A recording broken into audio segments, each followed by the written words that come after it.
U vendos zburthemeli i autostradës Tetov-Gostivar, pjesë e korridorit 8, një projekt strategjik që synon të lidh Maqedoninë e Veriut me Shqipërinë përmes një infrastrukture moderne rrugore. Ky projekt përfshin ndërtimin e 110 kilometrave autostradë me 6 korsi dhe pritet të përfundojë më 31 dhjetor të 2027-s.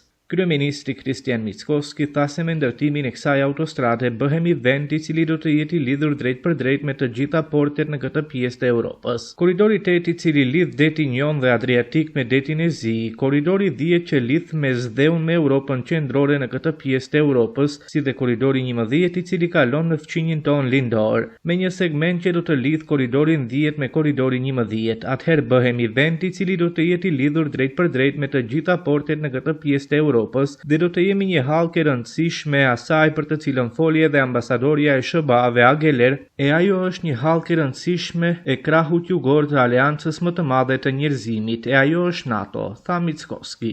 Zëvendës kryeministri i parë Izet Megjiti tha se kjo nuk është vetëm një rrugë, por një arterie europiane që lidh Adriatikun me detin e Zi dhe siç tha që sjell Europën në Ballkan dhe Ballkanin në Europë.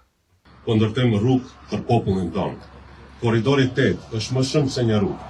Është një arterie evropiane që lidh Adriatikun me detin e Zi, e lidh zemrën e Ballkanit. Vendimi im strategjik është i qartë. Maqedonia përfundon seksionin e saj e sjell Europën në Ballkan dhe Ballkanin në Europë. Me fillimin e kësaj autostrade ne përshëndrojmë rajonin e Pollogut me udhëheqës të mundësive dhe investimeve, vendeve të punës.